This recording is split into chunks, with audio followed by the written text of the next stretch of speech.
का बात बागेश्वर सरकार की करते हैं। हिंदुओं को जगाने और सनातनी एकता के लिए बाबा बागेश्वर ने जो पदयात्रा निकाली, कल वो पूरी हो गई। 9 दिनों में 160 किलोमीटर पैदल चलने के बाद बाबा ने इस पदयात्रा को विराम दे दिया। लेकिन कहा जा रहा है कि यह विराम बहुत अल्प विराम है। उन्होंने आगे का प्लान बता दिया। बाबा बागेश्वर ने कहा कि अभी यह शुरुआत है और आगे जागरण की तैयारी और बड़ी। बागेश्वर पीठ के पंडित धीरेन्द्र कृष्ण शास्त्री ने बताया कि हिंदू एकता की बड़ी मशाल फरवरी में दुनिया देखेगी। आपको हम जो रिपोर्ट दिखाने जा रहे हैं इसमें बताएंगे कि जातियों को तोड़कर हिंदुओं को जोड़ने के लिए पंडित धीरेन्द्र कृष्ण शास्त्री का नेक्स्ट प्लान क्या है।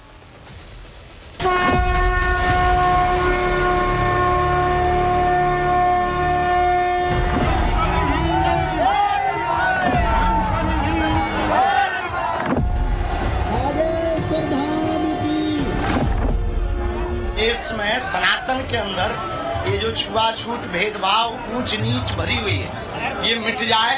हर हाल में हिंदू एक हो जाए।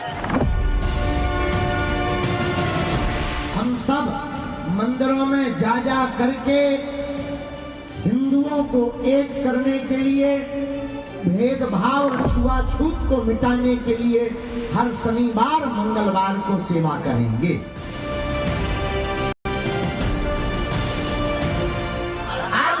बचना चाहिए, हिंदू एक होना चाहिए और भारत हिंदू राष्ट्र होना चाहिए। जातियों की दीवारों को ध्वस्त कर सनातनी एकता का आह्वान करने निकले बागेश्वर सरकार की उस पद यात्रा का अल्प विराम है ये, जिसका शंखनाद उन्होंने ठीक 9 दिन पहले किया था। सनातनी सूत्रों में हिंदुओं को बांधने निकले बाबा की धर्म यात्रा के पहले चरण का ये वो पड़ाव है जहां अगाध आस्था है, आशा है, उम्मीद है और विश्वास है। लेकिन सवाल है कि बाबा अपनी यात्रा के उद्देश्य में कितना कामयाब हुए।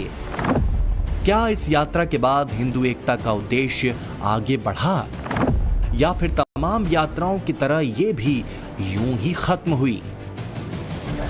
लोगों के मन में उठ रहे इन सवालों का जवाब बाबा बागेश्वर सरकार ने संकेतों में कुछ यूं दिया। लोगों के अंदर का हिंदू कहने का जो भय था वो भय कम हुआ है। बोलने के लिए थोड़ा सड़कों पे आए, समझा है, जाना है। अभी जागे नहीं, जागते तो फिर हमें जगाने की क्या जरूरत है? तो अभी जगाना बाकी है। अगर दूसरी पदयात्रा करना है, इसका मतलब अभी जगाना बाकी है। इसका मतलब पूर्ण रूप से जागेंगे। पहली यात्रा को विराम देते देते बाबा बागेश्वर ने आगे की योजना को विस्तार से बताया।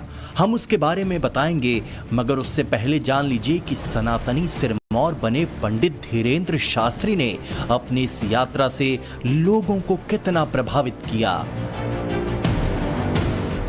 हिंदुओं के आह्वान पर, और ये जितने हिंदू, लाखों हिंदू देश विदेश से लोग आ रखे हैं, इसलिए आ रखे हैं कि सनातन की आवाज उठाइए। जात पात की करो विदाई, हिंदू हिंदू भाई भाई। हमारा आज की डेट का 2 साल 3 साल 4 साल का बच्चा, उसके मुंह से भी जय श्री राम निकल रहा है। इसको देखकर हम समझ गए कि बाबा के आवाज से सनातन जाग गया। ज्यादा असर पड़ रहा है। पूरे ये अखंड भारत में ये बात पहुंच चुकी है कि अब हिंदू जाग चुका है, संगठित हो चुका है और हम हिंदू राष्ट्र बनाने के अग्रसर हैं। भक्त जो कह रहे हैं, बाबा उसे आगे अखंड राष्ट्र स्तर तक विस्तार देने वाले हैं। धर्म के प्रचार प्रसार के लिए शुरू हुई मौजूदा यात्रा को खत्म करने की घोषणा करने से पहले बागेश्वर धाम के पीठाधीश्वर ने अपने उद्देश्य को पूरा करने के लिए आगे की योजनाओं के बारे में विस्तार से बताया। अगली पदयात्रा कब होगी? 2025 में निश्चित तय है।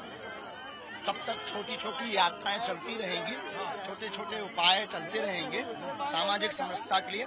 और फरवरी को 26 फरवरी को हम 251 बेटियों के विवाह में 108 आदिवासी बेटियों का विवाह करवा रहे हैं। और इस बुंदेलखंड से हमेशा एक खबर आप दिखाते हो कि दलितों को घोड़ों पर नहीं बैठने दिया, तो इस बार 251 दूल्हों को हम घोड़ों पर बैठाएंगे। दलित कोई है ही नहीं, इस देश में सब हिंदू हैं। हनुमान जी के अनन्य भक्त और धर्म ध्वज वाहक बाबा बागेश्वर ने अपनी प्रतिज्ञा पूरा करने का पूरा खाका खींच रखा है।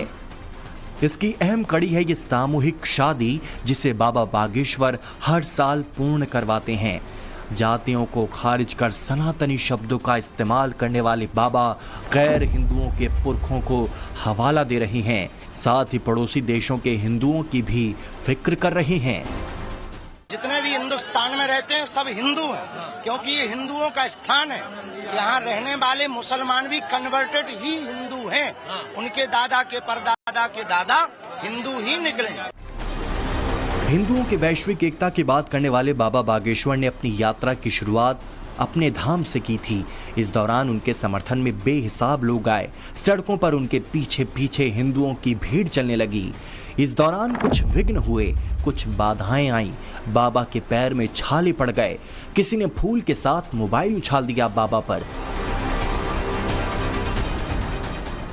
तो किसी विधर्मी ने बैनर पोस्टर दिखाकर उन्हें भटकाने का प्रयास किया। मगर बाबा बागेश्वर न तो डिगे, न थके, न विचलित हुए। अपने उद्देश्य की पूर्ति के लिए लगातार चलते रहे। इसी का परिणाम है कि इस सनातनी सिरमौर से उम्मीदें बेहिसाब बढ़ी हुई हैं। अखंड भारत बनाने के लिए ये यात्रा है। खूब लड़ी मर्दानी, वो तो झांसी वाली रानी थी। एक बुंदेलखंडी, वो महारानी ने किया था, लक्ष्मीबाई ने किया था। आज एक और बुंदेलखंड की धरती से समाज के जो बुंदेलखंड की धरती से खंड खंड नहीं बल्कि अब अखंड रहना है, क्योंकि ना बटेंगे ना बांटेंगे, ना कटेंगे ना काटेंगे। एक थे और एक रहेंगे, एक रहेंगे तो सेफ रहेंगे। इस बात को देने के लिए आज हमारे बागेश्वर सरकार ने ये अभियान लिया है और ये आगे बढ़ेगा। 21 नवंबर को बागेश्वर धाम से अपने कुछ भक्तों के साथ निकले थे बाबा बागेश्वर। यात्रा का नाम रखा गया सनातन हिंदू एकता पद यात्रा। बागेश्वर धाम से लेकर ओरछा धाम तक पद यात्रा का रूट तय हुआ। 9 दिनों में 160 किलोमीटर तक सनातन हिंदू एकता पद यात्रा हुई। यात्रा में बाबा बागेश्वर रोजाना करीब 20 किलोमीटर पैदल चले। यात्रा के दौरान सभी जाति धर्म के लोगों से बाबा ने सीधा संवाद किया। पद यात्रा में लाखों की तादाद में सनातनी शामिल हुए। जिस तरह बाबा बागेश्वर के पीछे सनातनियों का हुजूम उमड़ पड़ा, उससे लोगों का यकीन बेहिसाब बढ़ा है। यहाँ तक कि नेताओं को भी लगने लगा है कि बाबा की एकता यात्रा अहम कड़ी साबित होगी सनातनी एकजुटता में। युवाओं का इस यात्रा से जुड़ना ये परिणाम है बागेश्वर धाम का, और जो उनका दायित्व है उस दृष्टि से उन्हें जो अभियान छेड़ा है उनके लिए मैं नमन करता हूं और भविष्य की शुभकामनाएं देता हूं। प्रहलाद पटेल के अलावा बाबा बागेश्वर की इस यात्रा में कई जानी मानी हस्तियों ने शिरकत की थी। मसलन फिल्म स्टार संजय दत्त, भाजपा नेता मनोज तिवारी, रघुराज प्रताप सिंह उर्फ राजा भैया, मध्य प्रदेश सरकार के कई मंत्री, छत्तीसगढ़ के उप मुख्यमंत्री विजय शर्मा, बीजेपी विधायक टी राजा, किन्नर महामंडलेश्वर हिमांगी सखी समेत कई हस्तियां कड़ी बनी बाबा के इस एकता यात्रा में। यही वजह है कि आम लोगों को भी लग रहा है कि बाबा जिस यात्रा में निकले थे उसमें वो सफल रहे हैं। जात पात खत्म होगी, बिल्कुल खत्म होगी। अगर जब महाराज जी इतने ये कोशिश कर रहे हैं तो हिंदू तो बिल्कुल जो एक हो ही के निकलेगा, जा क्या करें, एक होके ही निकलेगा हिंदू। लेकिन देखिए इस तरफ भी चलते हैं, यहाँ पर ये तमाम लोग जो हैं वो यहाँ पर बैठे हुए हैं, उनसे भी चर्चा करते हैं, लोगों से बात करते हैं। हाँ भाई, कहाँ से आए हो? कुमर्रा है, कुमर्रा। बाबा की यात्रा से हिंदू एक होते हुए दिख रहा है आपको? हाँ है, हिंदू एक हो रहा है, दूर दूर तक हो रहा है हिंदू एक। कोई परिवर्तन आ रहा है जीवन में? बिल्कुल आ रहा है, बिल्कुल जीवन सोच में परिवर्तन आ रहा है, सोच में आ रहा है, परिवर्तन आ रहा है। तभी जात पात खत्म होगी, बिल्कुल खत्म होगी। तुम तो बच्चे हो, तुम लोगों को तो समझ में आ रहा होगी। बाबा बागेश्वर ने अपनी यात्रा को विराम दिया है ओरछा के राजा राम मंदिर में, उस मंदिर में जिसका एक सनातनी इतिहास रहा है। इसी धाम में बाबा बागेश्वर के लिए मंच सजा था। हजारों की तादाद में सनातनी श्रद्धालु पहुंचे थे। टाइम्स नाउ नवभारत के रिपोर्टर ने बाबा के दर्शन के लिए पहुंची महिला भक्तों से बात की और जब उनसे पूछा कि बाबा अपनी यात्रा में कितना कामयाब हुए, तो सुनिए जरा। आप जागे कि नहीं जागे?